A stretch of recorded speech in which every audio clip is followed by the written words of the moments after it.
Okay.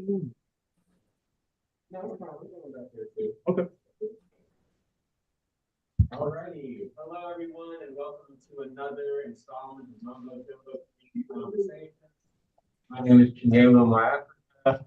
I'm joined here in the space by good friends.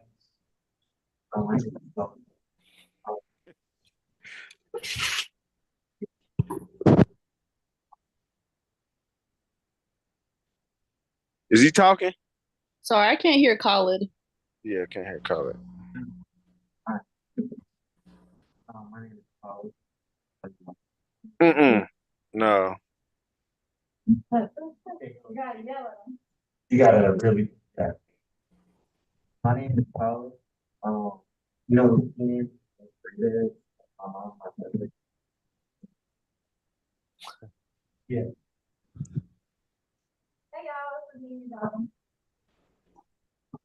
And we are joined virtually by a few familiar. I can't hear what y'all saying. Yeah, on we that. really, it's that y'all don't have to scrap the microphone because it's just muffled. It sounds like y'all in a little box or something. The audio comes from sorry. Is it really dark? Okay, give us a few minutes. Where else could they be hearing this from? I'm hearing Nas and Johnny very well. When Nas was Yeah. doing the test, I think it wasn't from the mic, it was from what he's talking into now presently. Go into the Zoom and see what the source is, the audio, mic source. Yeah, might be right after.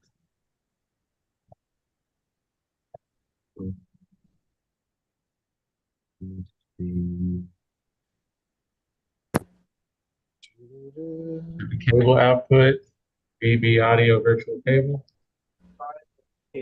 How's that? Are you talking into a mic? I am talking into a microphone now. Is that better? Yeah, it's better. Okay. You still gotta talk. You still gotta talk loud, bro. Still gotta talk loud. Can you turn the level up? Test, test, test. 1, 2, 3. I still feel like I'm hearing you through what I was hearing Nas through earlier and not the mic, but you should go try sitting down and talking through it. Let's just put the computer on the table so we can. Stop. You would just have to use Cambria regulars. That's what me and Jared were doing before. We're still not getting any audio from the mic. Okay.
No, we need them to see you. All righty, can y'all hear us? Can Yeah, somebody speak? So we That's that's great. good. That's real Oh, good. Sounds wonderful. great. Thank you for your patience. That is a problem that we've never had before. Can we scoot in a little bit so we can all be in the frame? Thank you, Mimi. Okay. Okay, still recording, still live. So, hello everyone, and welcome back to another installment of Mumbo Jumbo Community Conversations. My name is Chinyelu Africa, joined here in the space by our good friends Khalid and Mimi. And then we've got a few folks here with us virtually today as well. We are joined by an extra special guest, Dr. Cynthia Pinchback Hines, representing Co-op Cincy. We're here today to learn a little bit more about her and who she is, as well as about Co-op Cincy, what cooperatives are, and as always, sort of in the Kepler space, like how this is how this tool can help us in our community building efforts.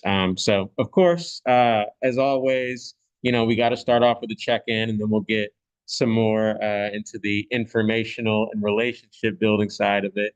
And for those of us who are maybe joining the space for the first time, or even if you're just watching the live stream later on, and you haven't tuned in to Mumbo Jumbo before, we always like to start our Kepra gatherings, Kepra meetings with a check-in.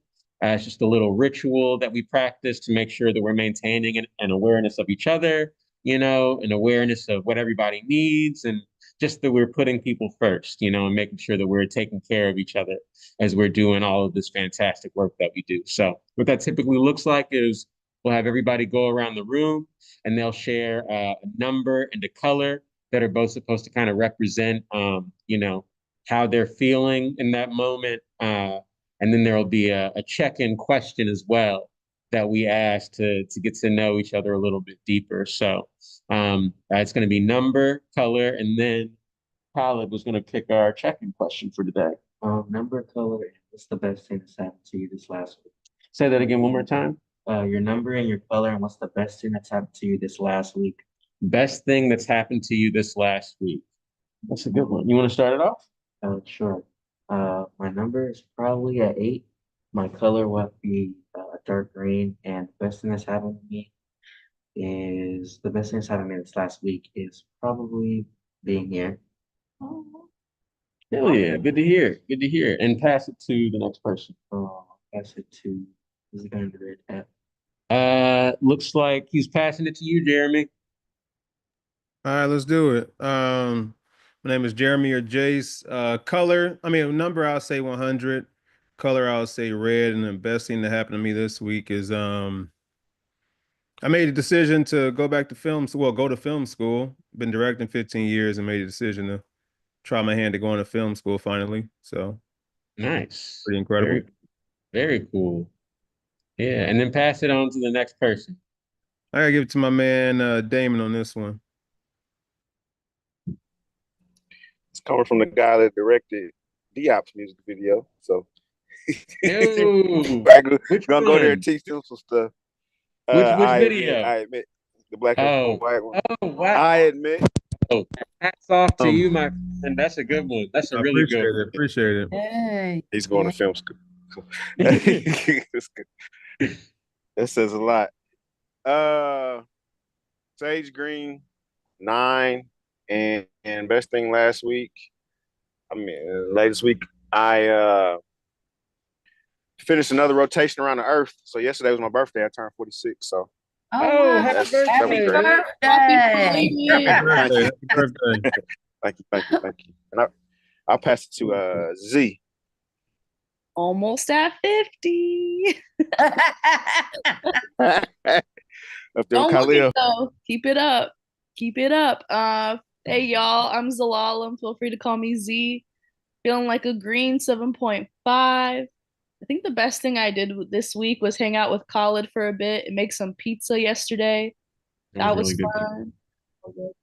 I always like cooking and I love hanging out with Khalid. So I'll pass it to Cynthia. Okay, hi everyone. Thank you for the invite. Cynthia Pinchback Hines. I'm a 5 today. I don't know why that number just popped up in my mind. I'm orange. And the best thing that's happened, I'd say, my husband and I actually watched a movie together for the first time in about 4 years. So that was positive. And that was on a sofa too. So Hey, so it didn't go out at home. we didn't have to go out. No, it was the first time. So that That's was lovely. sat there and we actually ate popcorn and watched a movie. That was good. Oh, that does sound lovely. And then just pass it to the next person, whoever hasn't gone yet. Hey, pass it on Pambana. You know what? Do I pronounce your name incorrectly?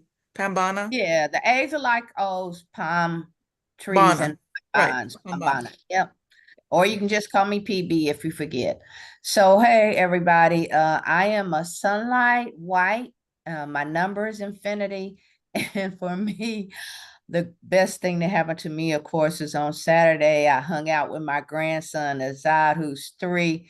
And I mean, he is just such a joy. And so we went to visit 2 of my nieces. They're like 6 and 8. And we played and had a great time and ate. And so I'm just loving being a grandma. And I will pass it to M. Color's gonna be jalapeno pepper, 8.9. I I have a lot of highlights every day in my life. Um, but I guess I would say from a highlight perspective, last week it would be we ran our first pilot launch of the Alchemy Community Wealth Building Center up at 38th Street, and was just a lot of highlight of a particular initiative that we've been working on, what, 4 years now, 5 years? What, the renovation of the The whole- CWB? yeah, 2019, about 4. 4 years of a project that of course, you know, they said ignorance is bliss.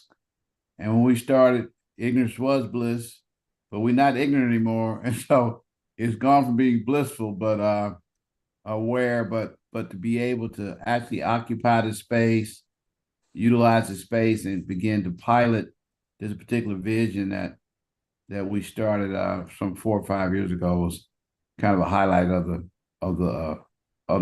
last week. So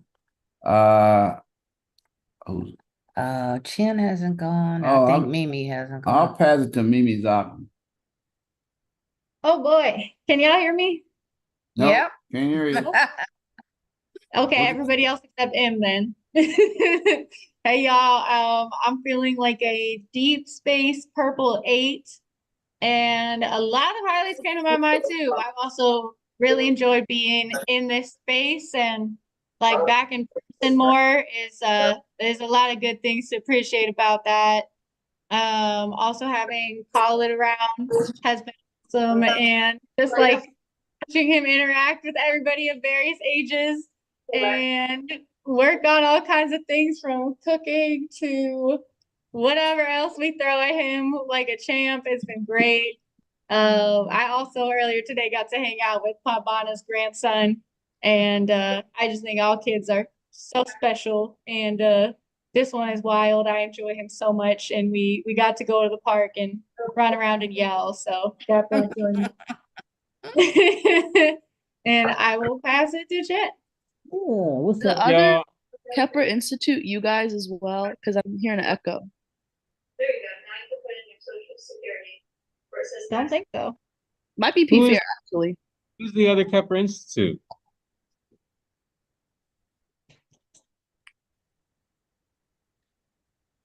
Maybe it's me. Hey, Mrs. Fair. Oh, that's who it is. Let me change my name. Be fair. Thank you. Wonderful. Yeah, I'm feeling like an olive green 7 today, kind of like my hoodie. And best thing that happened to me this week, I got to go to the skate park on Monday, which um, is a very grounding practice for me. It's a spiritual practice in a lot of ways. It's a good workout, and it's just something that I hadn't gotten to do.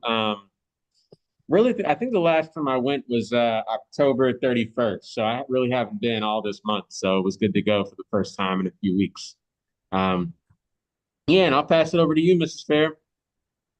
I am a yellow 10, of course. And best thing that happened to me this week was, I think it was yesterday. It was so beautiful outside. It was scary. It was scary. But I'm telling you, it must have been maybe 70 degrees and it was sunny. And it was, if it wasn't yesterday, it was the day before. It was just glorious. It was really glorious. And I just got on, and I'll pass it to whoever hasn't been on yet.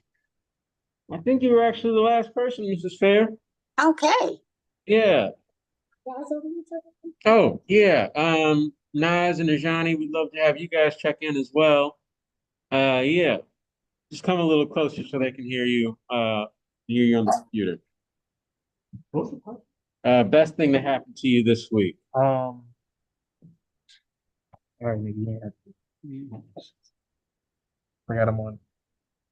Go for it. Like a blue 10, and I really can't think of anything right Nothing at all? now. All right. All you, Naz. Hey y'all, Nas here, feeling like a purple 10.5. And best thing that happened to me, I think my sister does a bake sale. She sells cookies and she has some leftovers. I got a good portion of them. So that's my check-in. Thank you. Yeah, I would bring some of those up. I didn't know that. Wonderful, wonderful, wonderful. Well, yeah, thanks everybody for checking in. We may have some other folks join us here during the conversation. And if we do, we'll just wait for the natural pauses in the conversation to let them do their check-ins as well. But for now, we can go ahead and get into I guess, like the meat of the conversation, if you want to call it that.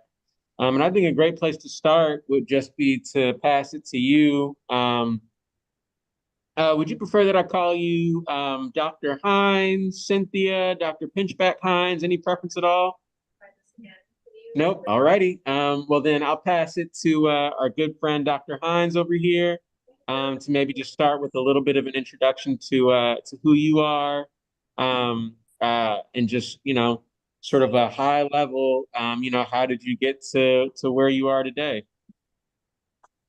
Okay, so thank you. Thank you for, again, inviting me. Thank you for the opportunity to meet several of you in person. Pambana and I have been in contact for several months now.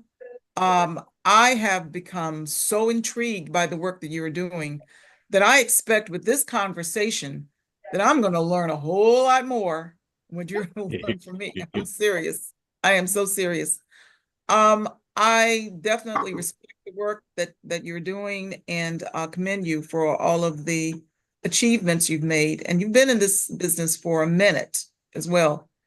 But again, just to give you some of my background, I'm originally from Virginia. I'm a product of the Jim Crow era, the civil rights movement, all that went on in Danville, Virginia. Has anybody heard of Danville, Virginia by chance? Other than those of you who I've already met? No? No. All right, well, it's not far. It's about 45 miles north of Greensboro, North Carolina. So Danville is known historically for tobacco industry.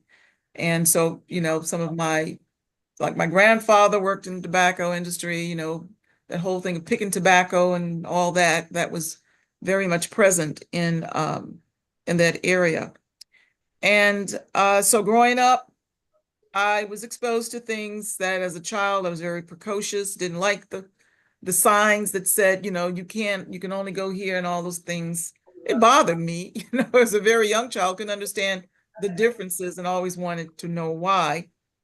And because I grew up in Virginia, Virginia happened to be one of the last places that was desegregated the schools. So if you ever watch the movie Remember the Titans, that was my story, because everything happened just as it did basically in the movie.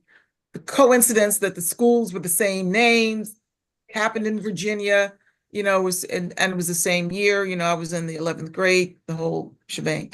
And from there, I decided, look, the work that I want to do is the work about educating, about doing something about the condition, where we are as a people, and improving things. But actually my mind was also on, I want to have a job, and I want to make some money, and I want to have this job where it's like I see on TV these people getting on planes and going places and doing.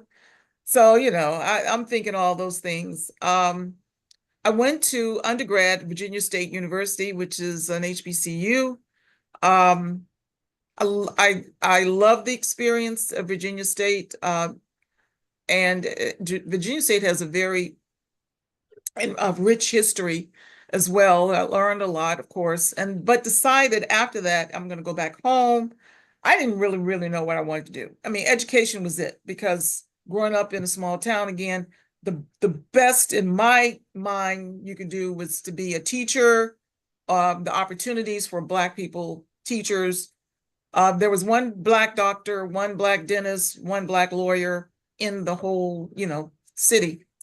And so teacher was fine. And so I went to school, finished, decided to go back to home to work, be a teacher, and couldn't find a job teaching, which really bothered me, because this is, I know I can do this. Ended up going and decided that I wanted to go to grad school. I said, I'm going to take a different route. I want to experience what it's like at a PWI. Now, mind you, my high school experience was so bad, with the desegregation was so bad, that in my junior year, I found out that I had enough credits to graduate early. So I didn't even experience my senior year. I went home one day. It was sometime in May, when my counselor said, you have enough credits to graduate this summer if you take just one class, but I know you probably want to spend your senior year here. I said, no way. And the reason why I had so many credits was because I loved school so much prior to that I went to school every summer just to take extra classes. I just like being in school. So it was a no-brainer for me. I went home, told my folks. They looked at me like, what? And so I was blessed enough when my parents had saved up enough money to send me to help me, through school. So that's how I went through that. When I went to grad school, it was Ohio State. For some reason, it was on my mind. I'm going to tell you why, because my mother loved football so much. She loved college football. It's the craziest thing. And her favorite team was Ohio State. And I just thought, oh, that would be an interesting school to go to if I could, and it did work out for me to go there. And that's where I learned that, I guess my experience was then in the South, it was more overt racism. And in the North, it was northern parts, it was covert. And so much so that people didn't even recognize and understand what was happening to them. That's what really bothered me. So just to shorten this story, I've had a career in higher ed. I've had a career in 20 years of corporate. And then through all of that, I have grown to understand, learn, be a student of the human experience, put it that way. And after retiring, well, not even after retiring, about 15 years ago, I ran across these young people who had been introduced to me through my husband, who was with the NAACP at the time. He was the president of our local branch. And he introduced me to some folk, and they were talking about this co-op thing, and I'm like, what? I said, what? Why haven't I heard about this? Why don't I know anything about this? Makes so much sense. I mean, I was so excited about it, and so was he, but we were so excited about it that we said, hey, we want to be on board. Whatever you're doing, we want to be a part of this experience. And so they said, well, first of all, sure, but we're just getting this thing started. Can you be a member of our board? We need some board members. So we were among the first of the board members for Co-op Cincy. So from there, we've not only watched this as I called it then, an experiment, because I didn't know that much about it, grow, but as it has flourished, and as you also know that the whole idea of cooperative work is something that really, of course, dates back for us, long before I heard about it or knew about it, because that's how a lot of our, ancestors made it, supported community. And that's what I guess what really drew me to it was the idea of community. Co-op Cincy, the mantra, what we do, what we say, what we are about is creating an economy that works for all. When I came on board about 3 years ago as an employee, I'm still a board member now, by the way. I came with the idea that we need to do something, if you say marginalized communities. I looked at the African American community in the Cincinnati area, greater Cincinnati, as being as missing, just like a lot. I'm thinking, I get a lot of, I've run across people who say they have businesses and they have a business, but there are a lot of solopreneurs. And I noticed that they're struggling and all. What can we do to help? And also not only help bring those businesses in, but how can we form a sort of a community, within our co-op structure, the way we have a cooperative education, a community that needs to know, need some attention beyond what we currently have. That was it. So that's how I started with, discussions about power in numbers, Black Co-op U, developing a curriculum that was designed to support a 14-week boot camp. Again, looking at not only the history, how it's affected our community, the impact it's had, of course, on us, our contributions to society through the work that we do, that we've done, that we are getting ready to do for sure, and then of course is getting as many voices as we can into the room that will help us become, continue to be relevant to our, communities. So we began to do the usual, let's tap into our networks. And we have the Cincinnati, Northern Kentucky African American Chamber. We have the organization called Mortar. We have several other organizations, of course, Urban League and so forth. But let's tap into some of the usual allies, the allies that we have, and see what they really did not know about cooperative learning either, or cooperative work. So then it was a matter of, now we have to educate and go out. And so that was one of the things that I started doing. The whole, I guess, title for me was still racial justice educator, co-op developer, and I'm fine with that, because with education, and education is key to everything that we do. I am a proponent of the more you know, the better. Okay. Of course, we got to know what you don't know too, because right now a lot of folk, that whole thing about knowledge is where you're getting the information from, knowing how to do the work, get the work that will support what we do, support the work of the cooperative. So we are huge proponents of worker-owned cooperatives, which means that the people who do the work have an opportunity to own the work as well. So if you work in the business, you own part of the business. That's it. And there are different structures that you can use that are formed for doing this. One of the things that's nice about Co-op Cincy coming to us as a partner, or as, even for Power in Numbers, we do have supports. We have everything from coaching to possible, financing as well, a non-extractive loans, which means that you don't have to pay them back until you're profitable, open to helping with grants and, the things that I'm sure that Kepra has already, you've done a lot of that as well. Not to mention our donors, who help to support the work that we do.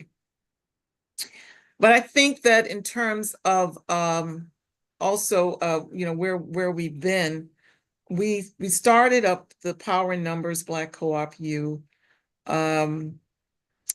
This will be our fifth year. This is on the 5th year.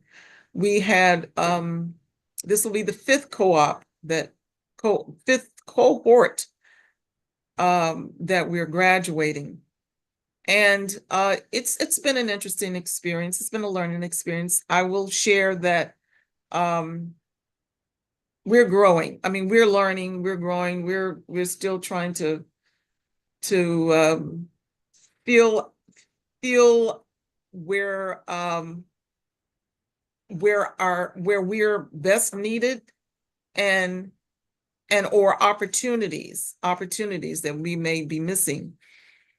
So in our recruitment, we relied primarily on the application process and again, going out to our networks, as well as, of course, inviting people to our co-op tours, just as you've participated in. And that was so exciting for me to have such a large representation from an organization. That was great. And so what we do is we follow the organizations as long as we can. And I say as long as we can because right now, I'll be frank with you, capacity, we're trying to keep up with what we have in terms of cooperatives coming on board. And in terms of the success rate of the co-ops, let me share what we have.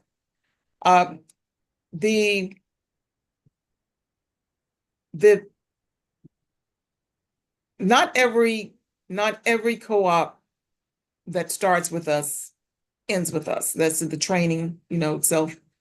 Because number one, they're those who aren't aware of the commitment. Again, when we say 14 weeks, 2 hours for just one evening, and then up to 5 hours of work throughout the week just to do the homework that we have for you. That's a bit much for folk, who have a 9 to 5 and whatever. So there's the commitment, that sometimes folk just say, this is more than what I can do. But for those who stay with it from beginning to end, then they do not regret, going through that experience. So, and I say that even though I'm trying to go back to the first cohort. The first cohort we had, there were 7 teams. 5 teams graduated from the 7 that we had, and 3 teams are currently running a business. Okay. So that's about par for the course for all of our co-ops. It goes in a similar vein. The dropping off has a lot to do with, again, you know, and we've learned along the way where you are in the process when you start. And you may realize, in fact, I'm sure many of you may have heard of the National Association of Black Cooperators. They have identified basically 4 different types of co-ops, that they accept, and we are very similar. There are the startups where you have the founders of the new worker cooperatives, those that are still in the startup phase, those that are planning to, they have this great idea, that's one type. But they've not really officially started. Some of them haven't even, they don't have an LLC. They just have this great idea and they know something about co-ops, want to be a part of that experience and think that their idea will work for that particular platform. Then there are the expanders, and the expanders are the members of what we would call the existing, businesses that are existing. And they just want to broaden a little bit. They might just want to just learn a little bit more about and strengthen their business understanding of cooperatives and all. And they're existing, in other words, existing cooperatives and want to know more. And then we have converters, and there would be the people or the businesses that are in existence and they want to actually convert, from LLC or from, whatever other form to a cooperative. Is that where you are, Damon? That's us, yeah. That's you. Right. As I read your application and went through it, and I thought, ding, this is it. And then of course we have the developers. The developers would be more like Kepra and, helping others to develop and become businesses, and like Co-op Cincy, or folk who may learn and then branch off, and to do their own development. So that's what we're looking at. We look at all of those as being possible attendees and participants of Power in Numbers.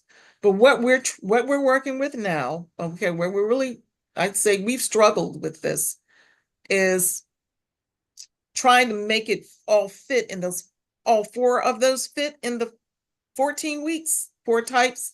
And what we're finding is that it doesn't work quite as nicely, okay, quite as well. So what we're doing now is taking portions of our 14 weeks and we're doing some revising, put it that way. And we're looking at the applications, what I have so far from the application group that you all were part of. And I understand that there will be more applications coming my way. Right, Pambana? Right. Yeah, should have Or one by this would week. anybody be on this call right now who has a business coming my way? Scarabus is being represented. With- I'm sorry. Other than is it artistry? Was it artistry? Artistry group, Scarabus. Is anybody on the call from LPGA tonight? No, just Paulette and you. Anybody from Ella Groves on the call? No. Olive Groves? Early growers. It's early a growers. Child development. My hearing, They'll early have to growers. watch I the said olive recording. garden. we got Olive Garden to convert to a cooperative. That's how bad we are. I thought Olive. Did I say Olive Garden? Did I say that? I didn't hear what you said, but I thought you said Olive early Groves. growers. I thought you said Olive Groves, but you said early growers. See, Yeah. that's because of the mic, my mic. Okay. All right. Early growers. And who else will I anticipate hearing from? Is Carl Scarabus. left here? What? So I was saying LFPA is a food a group of food producers. Okay. LFPA. And then there was Scarabin. Consulting, yeah. How you spell that? SCARABYS. No. And that one's already submitted. Oh, it's been submitted? That's what Mimi says. So When was it submitted, Mimi? Last Thursday.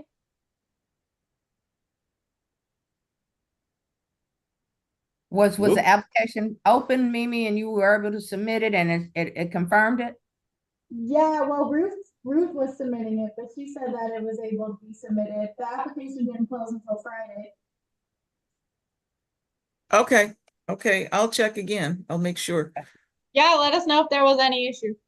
Look at that. Right, there was no, because I checked earlier today. I didn't see, but I'll make sure I will do that.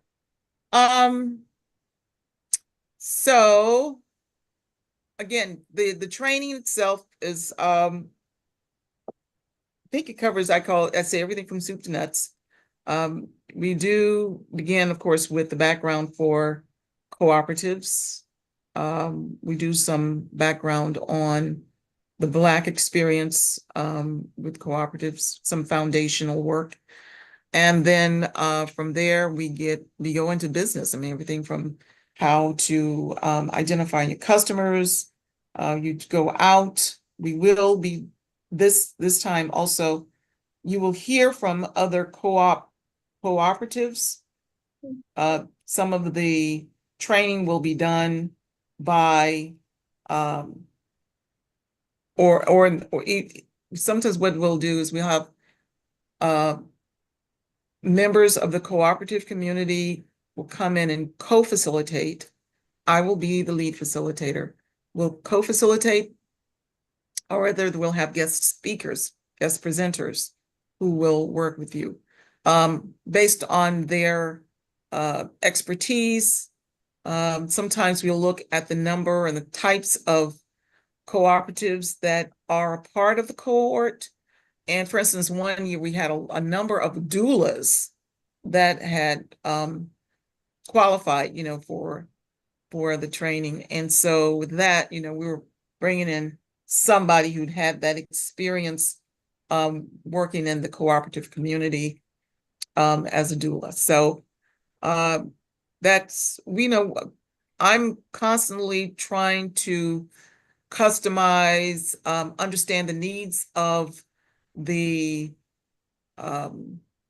participant, and therefore I will be in touch, quite a bit with everyone, with all the teams. And our expectation is that you would work as a team. We do believe that, just having a representative, that doesn't cut it. Everybody on your team needs to be a part of this experience so that they're all invested in what you do, and that they are all they're committed. We believe to the same level. Okay.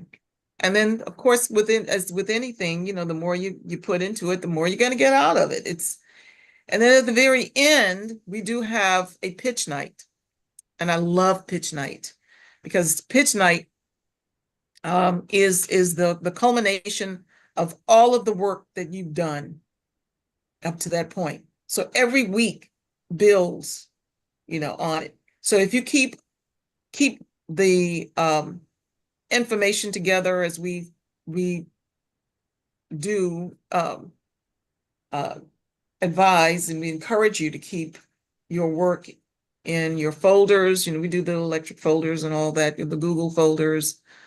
If you keep all of your work together, it should be easier for you to pull information out, make whatever slides you want to do, whatever slide deck you want to create for your presentation. And it's only 3 minutes. We usually say 3 to 5 minutes, but 3 minutes. And then you'll have judges there from the community who will give you feedback and then ultimately select the winner of pitch night. That's it. There's a win. I'm gonna say you're all winners. And I can't think of a time when we've done pitch night when people knew who the winner would be. You know, they just like at the end of the presentations, I don't know. I just could be. And you know, we have 6 criteria on which you're judged. And so no one criteria is stronger than the other. But I remember one year, in fact, it was the first one time we did it. There was a group that had the presentation, because we do have that too, you know, as one of the as a criterion. And the presentation was just so smooth, great. I mean, she was just boom, boom, boom, great. However, didn't win in the end because the scores in the other areas, one being finance, you know, able to explain that, also what is the actual need for the community. You know, she was polished, it was great, but there were just some other things that once all of the numbers came together, and that's what we based it on, was their objective observations. And it came back that another group had won. And, you know, some people were upset in that group in particular. Oh, we had the smoothest, yes. However, look where this group that did win, and, you know, so it was, but we'd say team, team, team. We even try to help make sure through those times, which are tough because everybody's winning, and we want to make sure that everybody feels that they are appreciated for sure. But this is real. This is real. It's no different than when you go out in the world with your ideas. Your ideas, there's always someone competing. I mean, you just look at it, you know, even in terms of just a fast food joints, fast food places. Wherever you see, let's say a McDonald's go up, you may see a Burger King go up across the street. It's going to be your competition, you know, it's going to be that, and you just have to be prepared for it. You know, that's it. You have your customer base, you know how to grow, you know how to message, you know, the types of things you do, you know how to govern, you know, your particular business, you know how that works. We cover it all for you to help, you know, ensure your success, because that's what we want you to be, successful. And everybody knows we need cooperatives and community work and support now more than ever. That's right. Yeah. That we need it in a very long time. Yes, indeed. A very long time. We need it. So what questions do you have for me? Because I didn't know I'm going to take up all your time. No, I think thank you for everything that you've said so far. I think that you know, I just love like the thoroughness of the information. So definitely appreciate it. I wanted to ask one question more about you, and then I have one about co-ops in general. The first question is, and forgive me if you said this already, I must not have caught it. But what did you study through your undergrad and through your advanced degree? Okay, all right. So again, I was not one who really knew what I wanted to do. So like I said, education was it. I just went for what are the courses that I enjoy most. English was my favorite. I love to read. That was it. So I said, hey, I'm just going to be an English major, teach English, I guess, at some point. That was it. So I graduated with in undergrad with an English, a degree in English, and went on to, oh, let me tell you about this story at Ohio State. Okay. So I decided, listen, this is me. I said, I was very good. Also, I was very fascinated with speech, and I wanted to do speech therapy, and that's what I was thinking, speech therapy. And I applied for a couple. I remember a couple of schools, which was the Ohio State University, of course, right? And what's the school in Atlanta that starts with the E? Why can't I? No, not it wasn't. But anyway, Emory, right? They were the two schools. So, but my first choice was Ohio State, and I applied for speech at Ohio State. So I go to Ohio State with a friend of mine. She and I, well, a cousin told me of a friend of hers that was also going to Ohio State grad school, and she lived about an hour and a half from me. Why don't we just get together and go up together? I said, oh, that would be great. So she had a car. I didn't at the time. Packed her car up and everything. We're getting to Ohio. We go to Ohio and we're on this campus and we're like, hey, we made it. And found out it was Ohio University and it wasn't Ohio State. But we didn't even know the difference. But I'm just, I don't know where my mind is sometimes. I'll tell you, Lord is really watching. I go to get to school the first day that you're on campus and you're getting your classes and everything, you go, and I go to the where I'm told to report, right, for the school of speech. I go to the college and I'm like, okay, my name is and all that. This is, well, we can't find your name anywhere. They couldn't find my name. I said, it is what? You can't find my name. Why can't you find my name? She says, well, what did you apply for? That's the speech therapy. She said, oh, this is speech education. It's not speech therapy. And I went like, what? And she said, I said, what do I have to do to get speech education? Oh, speech therapy. She says, you're gonna have to apply to that school. I says, no, this is good. I'll do this, whatever. I just wanted the master's. I wanted the degree. That's all I wanted was the degree at that time. So that's what I did because and I'm glad I did because it led to do things that I never thought about doing before. I was exposed to that whole. I heard who was it saying that he's going to go into TV and all that. He's going to do something, film something. Was it someone who's not on the call anymore? Oh yeah, he had to jump off early. You Oh, talking he had to about jump off. Okay, yeah. So, but it exposed me to a lot of things, and it really broadened my thinking around what I could do. So when I graduated from there with a master's degree, okay, I'm going to tell you what it did. Didn't have a job still. Job thing wasn't going too well. So I said, I'm going to answer one of these calls, and I'm still at Ohio State now. I'm just going to answer one of these ads. I answered an ad about sales, and I says, I'd be good in sales. I like sales. And mind you, this is right at the moment where affirmative action, I think, and all that's starting to take shape, right? So I decided I'm gonna do this sales job. Well, long story short, the sales was actually door-to-door sales, selling encyclopedias. Yeah, door to door. But guess what? I'm in this pool of cars, In fact, I keep saying I'm gonna write a book about my experience here. I'm in this pool of people with these young, I said young, white kids. They're all like hippies because that was the time, everybody's hair was long and, they all wore these grungy out, things. And I'm dressed up, like I'm going to sales, but I'm going to these places like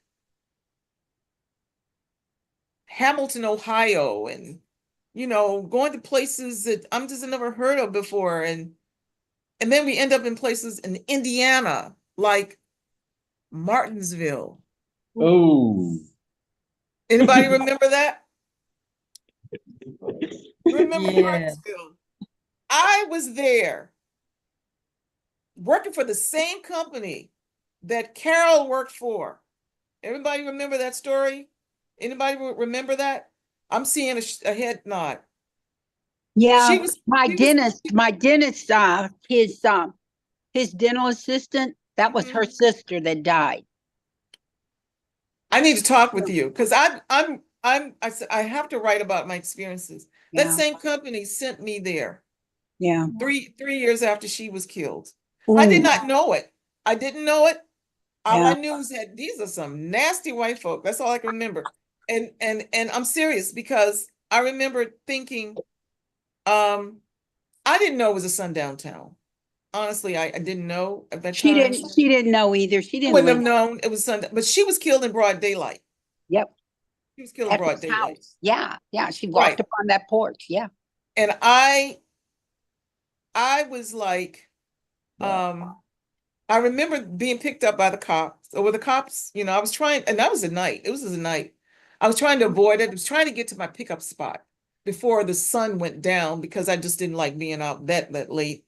I noticed that somebody was following me, you know, that too, that bothered me. But then the dogs gave me away.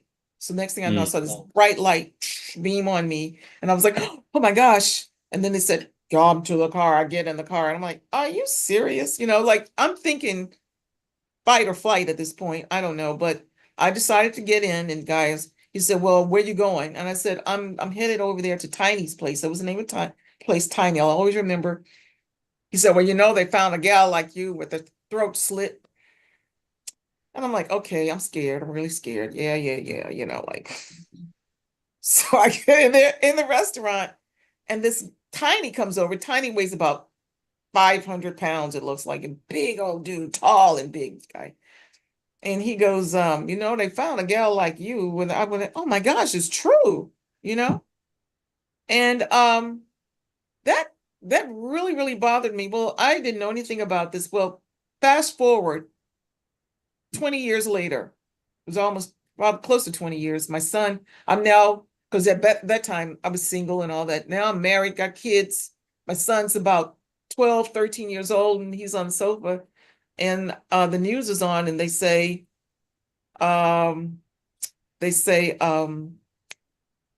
case closed, or, you know, case solved. That's what it was. And I looked, and I was listening to it, and I went, wait. Wow. This was true. You know, I didn't know at that time that it happened, but this is the same person they were talking about. And you may have heard of how they solved the case.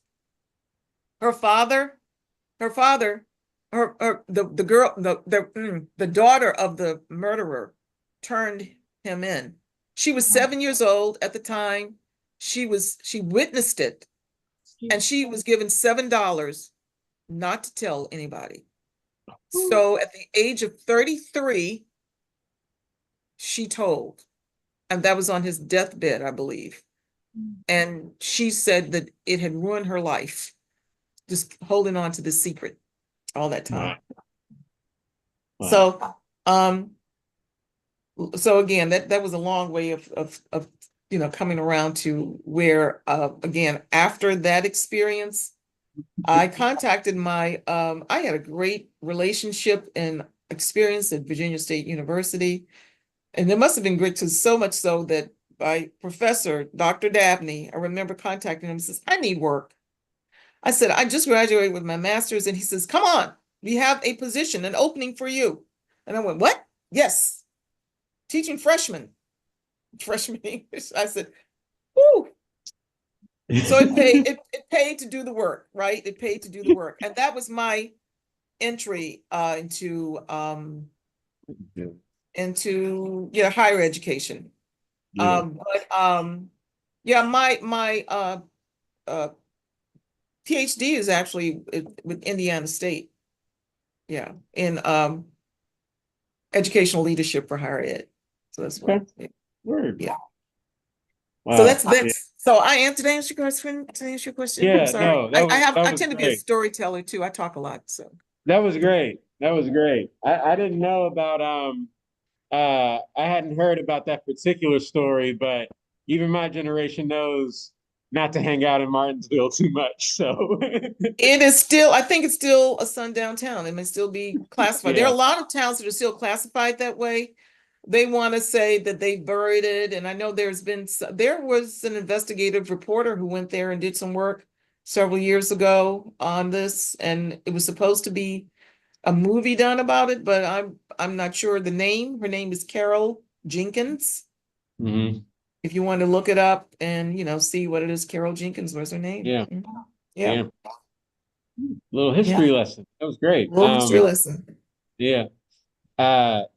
And speaking of history, I think my second question was just going to be, you spoke about how like the history of like cooperative organizing in Black communities, but I know that that doesn't always necessarily translate to business ownership, like in the legal sense historically, because that's not something that we've always been like allowed to do, if that makes sense. So I would just be curious to hear you speak a little bit more about like how the cooperative model shows up in Black communities historically. Um, well, historically, and I guess my people of Jessica Nembard Gordon's work, right? You Well, that's familiar the with her third, work? yeah. Yes. All right. So I use a lot of what she says is a history, and we're understanding. Okay, so there are a couple of things. Okay. There is what we know to be the history as written in books, and then there's also the history that we live. Okay. Mm-hmm. Cooperative.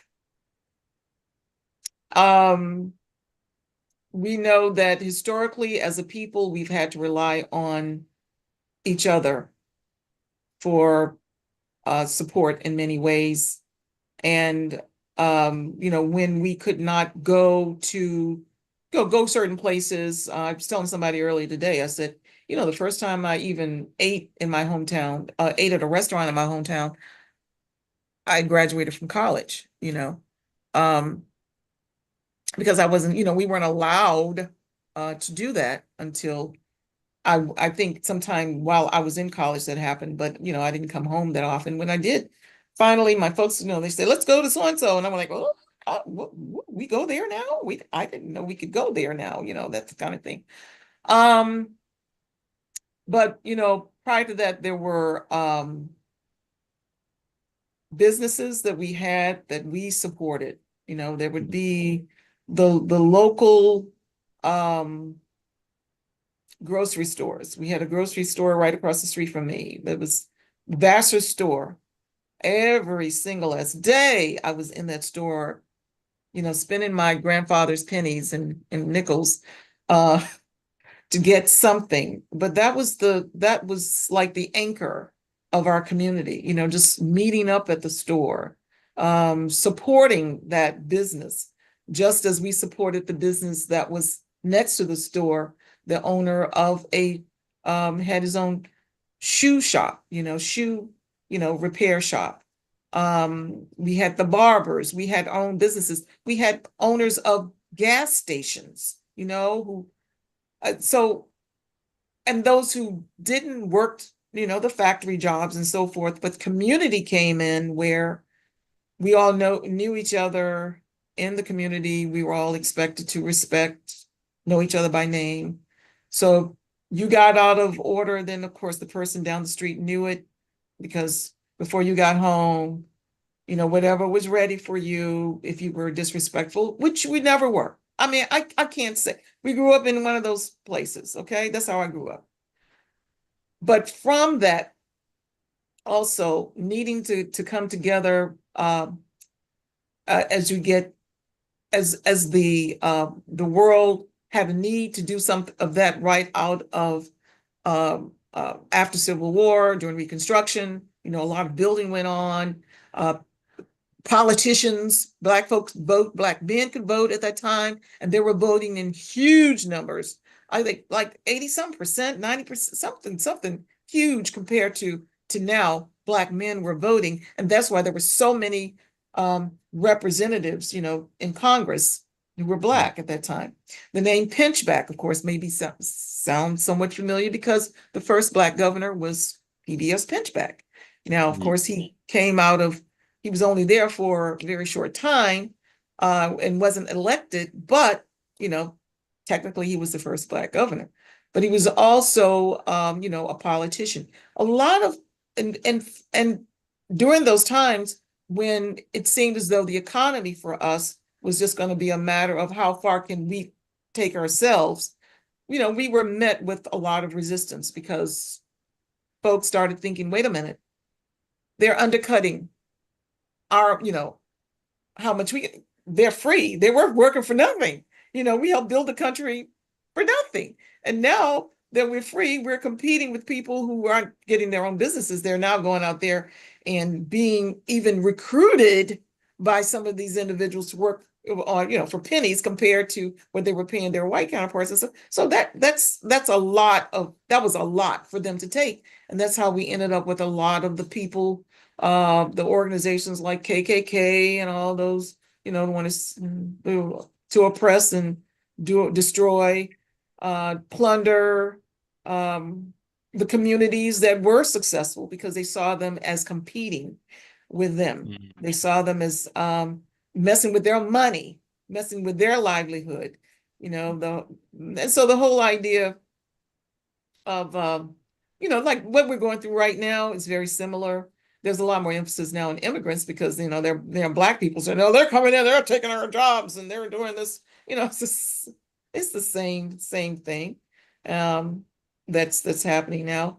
But now, again, we will rise from whatever it is that we're going through, but we have to do it collectively. It's always been a need for us to work collectively. We as a people just have not seen it, and they've recognized it, acknowledged it, and have done it as our ancestors have, as they did successfully. And that's a lot because of some of the institutions that have been put in place, the stories that that have been told to us, that have been driven into our minds to where we actually believe them ourselves, the lies, a lot of them. So the false, and also the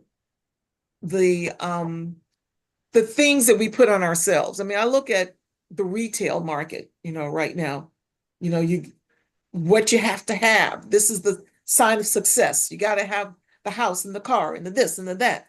We put our stock in a lot of material things. We do.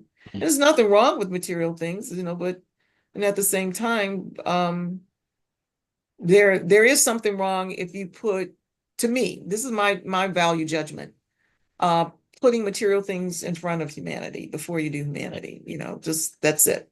And I think we are still about needing to understand that when we give our communities over to other folk instead of claiming what we have and keeping what we have and working with what we have, then and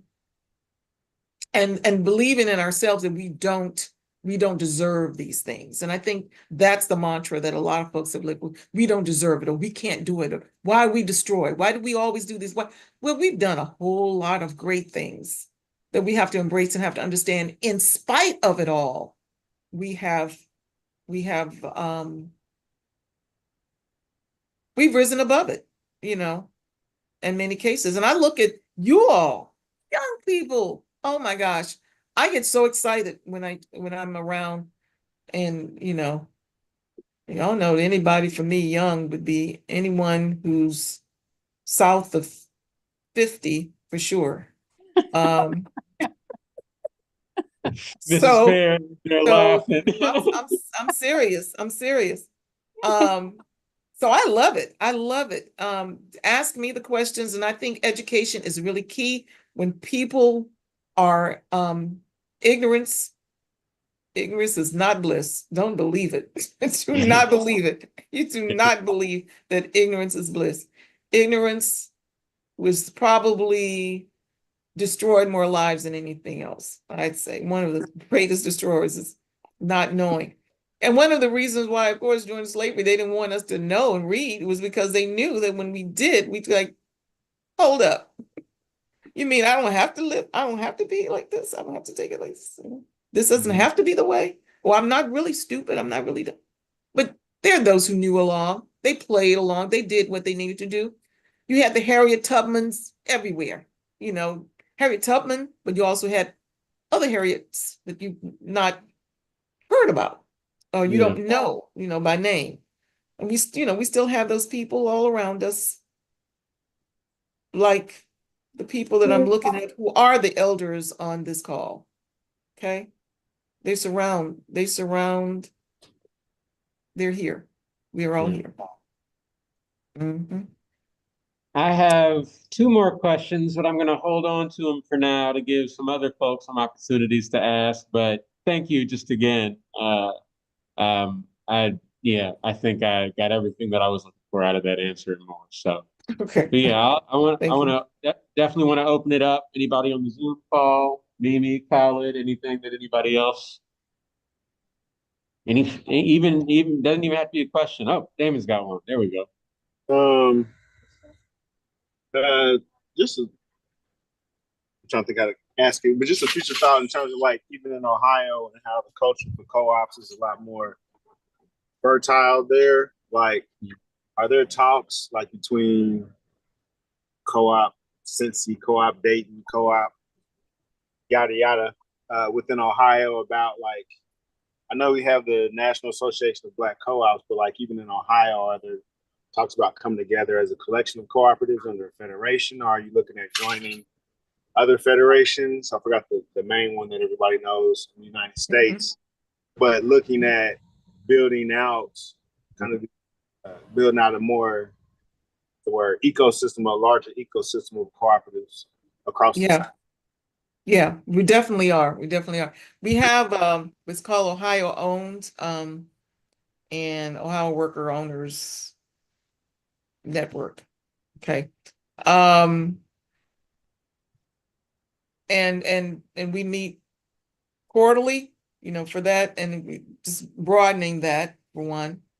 And you mentioned about others as well.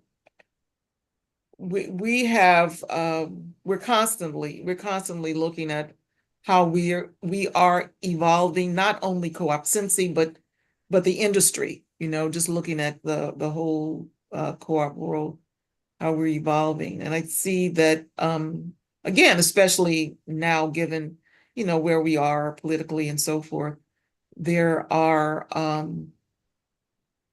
more and more interest and energy for doing just that, for making sure that we're talking with each other, we're understanding, we're supporting each other, we are doing that which we expect our co-ops to do, so we collectively can pool resources, and we collectively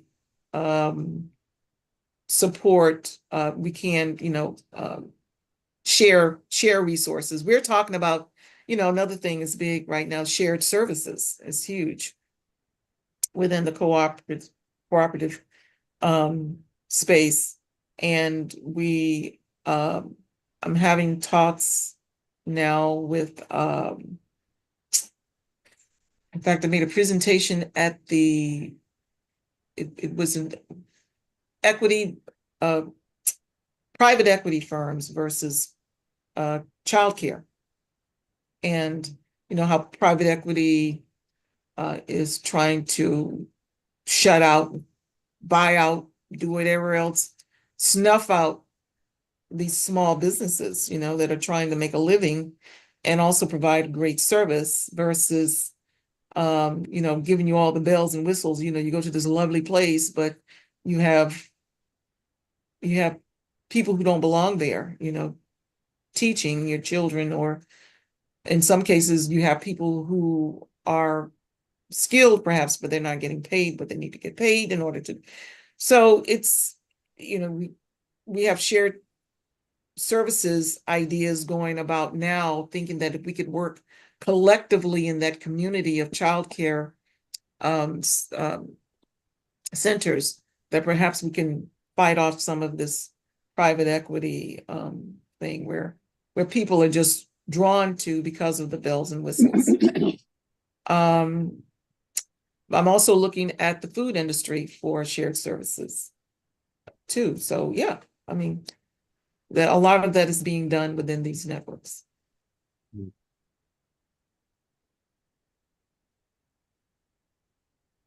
Okay, so what other questions?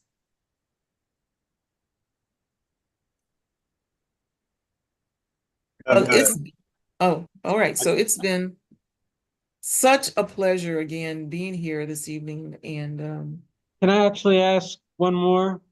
Maybe like a two-parter? If not, it's okay. If you that's got, fine. okay. First part is, you said you grew up um through desegregation and through like affirmative action and all that, growing up in a more cooperative community to being in the world that we live in now. So the first question is like, how have you observed the transition from like our people being a more cooperative people to what we are now, Um, what have you seen as being like the forces driving that? And then the second part of the question is like, what are the obstacles that you see people encountering as they're trying to move towards this cooperative model? Like what's holding people back, especially our people, from getting back to that place? Okay, so first of all, I think let me go with this. I talked about education as being important. I think Brown v. Board of Education had great intent. However, the impact has not been what has not helped us, put it that way. I grew up going to all Black schools. I think I excelled where I was because I was with that type of support. I had role models who looked like me. I had just support all around. And I grew up believing and thinking and knowing that Black people could do all these great things because that's all I knew. Now, again, as we desegregated, because we were very, segregated before that, we desegregated. And that's why, Brown v. Board to me was about like, okay, the ice man, what is the white man's ice is always colder. That whole thinking, that was a part of it, just assuming that we weren't getting, before that, same books and so forth. We get secondhand things and so forth. What we didn't realize, I think, is that it's more than what was in the books is fine. We didn't have books that may have been messed up, but the information was the same information. What we really needed was what the people, our teachers, were giving us, which was the validation, which was the support, was the encouragement, which is something I did not get when I went to that other school. We desegregated, all of that left. Everything that I could participate in, organizations, groups, nothing. It's like, oh, if you're Black, you're still here as a student, but you can't be in the drama club. You can't be in this club. You can't. So there was still, de facto segregation. And I was like, what the heck is this, Right. And that again felt very strange to me after being able to be a part of all those things.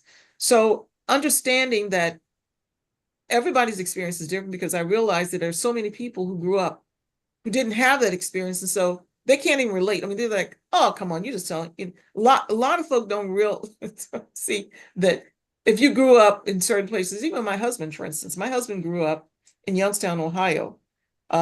He's 6 years older than I am. Youngstown, Ohio. Went to schools were all, where he was usually in the minority. And he realized only after he got to be grown, basically, that especially when he went to my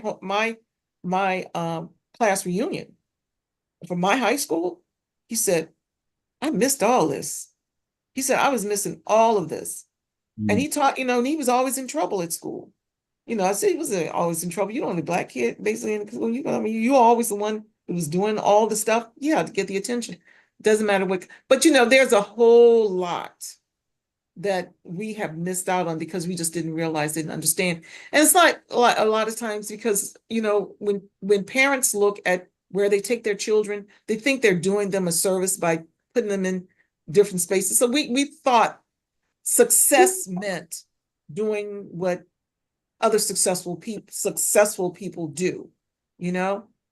And so through that transition, I think we lost something about ourselves, devaluing what we bring to the table, and then trying to accept things that really, really didn't matter. We thought they mattered, but trying to then take on what does success look like, trying to put then again, now that I have this job, I've got this house, I've got this mortgage, I've got this and that, I've got to continue to live this way. So, you know, I've got to put more attention into that. And then lots of times we just realize and think that our rewards are going to come from the things that we accomplish, you know, in terms of gathering that way. And I think a lot of our attention went away from the values of we took on the bad values, I'd say negative values in the white community. I think they took a lot more from us, you know, and they benefited in lots of ways from the things that they've taken from our communities. I think certainly more so than, you know, the other way around. They've co-opted a lot of, you know, our culture and tried to incorporate it as being something that was thought of as their own. Music is a good example, you know, let's go back to rock and roll and whatever. Who gets credit for that, you know? So I think again, that's the transition. Now, the second part of the question that you asked me was, what was it? I forgot what it was already. What stands in people's way Okay. of like, yeah.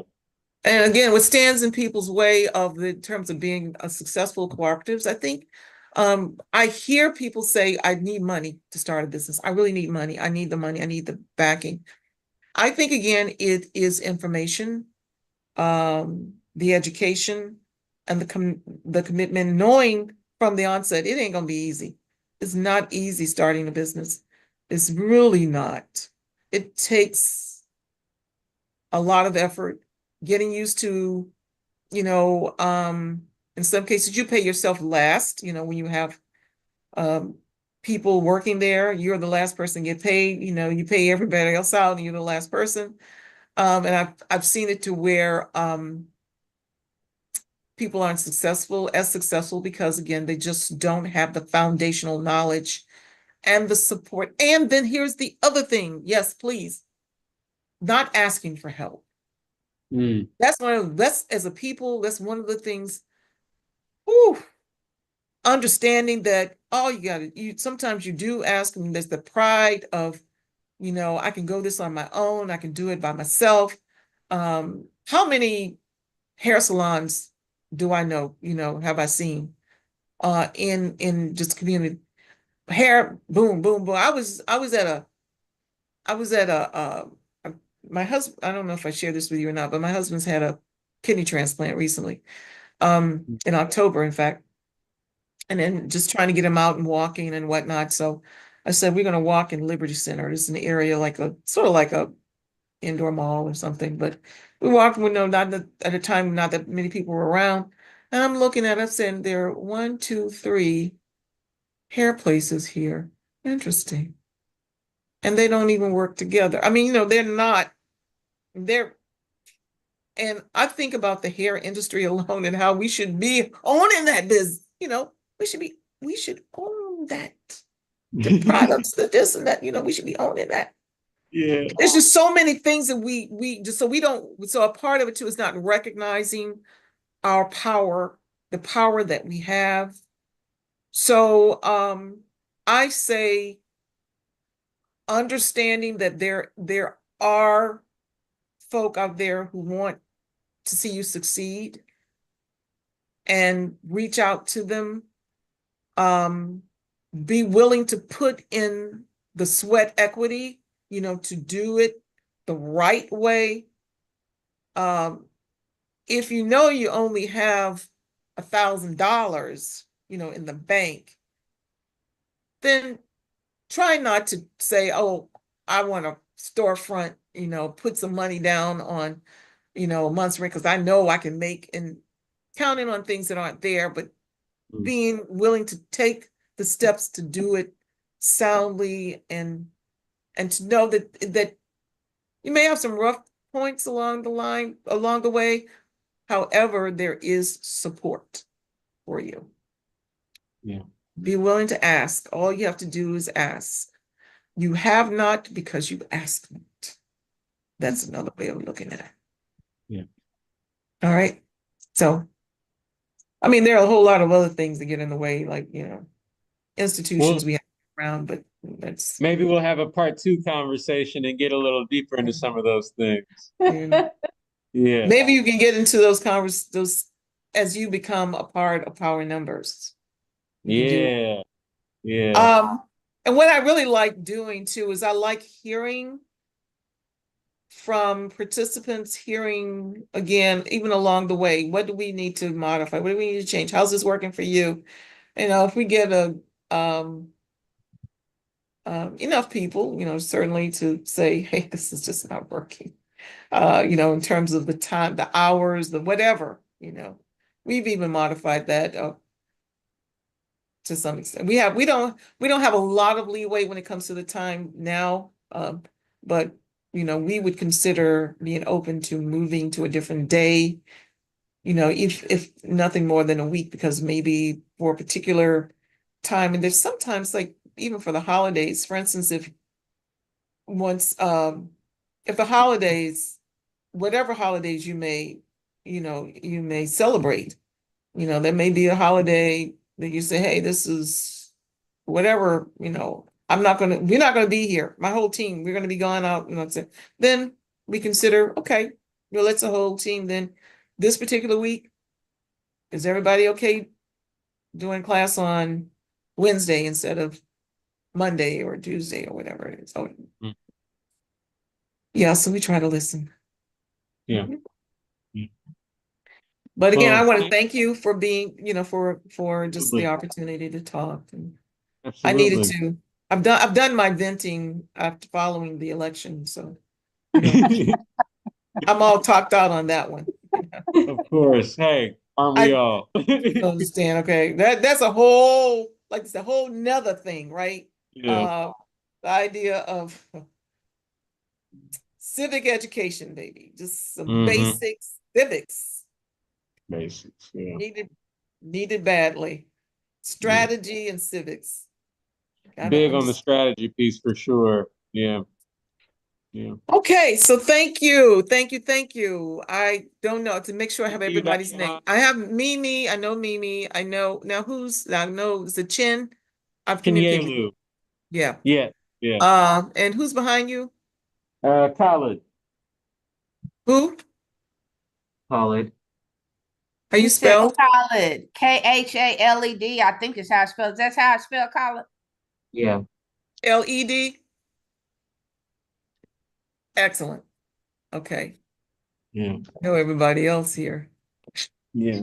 Thank you so much for sharing with us. Yes. I really enjoyed dialogue. Thank you. Thank you. Thank Yeah, I you. love the stories too. Yeah. Yeah. Okay, good. Yeah. Yeah. Thank Glad you, you do. Doctor. Thank you, Dr. Hines, Thank for you. joining us. Uh-huh. Thank you to I know you have everybody. Thank other you, business to do. Cynthia. Was that your business tonight? Yeah. I feel so privileged here. I'm a privileged person tonight. How about that? I'm honored. Thank you. Right back at you. Yes, Thank you. exactly. You got to soak all that up. Yeah. I got to Lots to soak think it up about. while I can. Thank you. Yeah. Thank you so much. Alright. Good seeing everybody. Okay, Thanks. thanks. Thanks, Bye, everybody. Good night. everyone. Bye-bye. Yeah. And as Thank folks are heading off, I'm going to do my closing piece. Thank you to everybody watching the live stream or even just watching the recording in the future. Always a big shout out for the Indianapolis Recorder for being a long time, hey darling, for being a long time supporter of the Mumbo Jumbo series. Thank you one more time to Dr. Hines for just gonna switch the view here real quick. Just make sure that we're there. Yeah. Thank you so much to Dr. Hines once again for joining us for the conversation today. And if you want to support the Kepler Institute and all the work that we do as we venture deeper into this world of cooperatives and cooperative community building, visit donate.kepler.org and leave us something nice. All righty. Thanks, y'all. .kepler.org. Bye. We out. I'll see you. All right.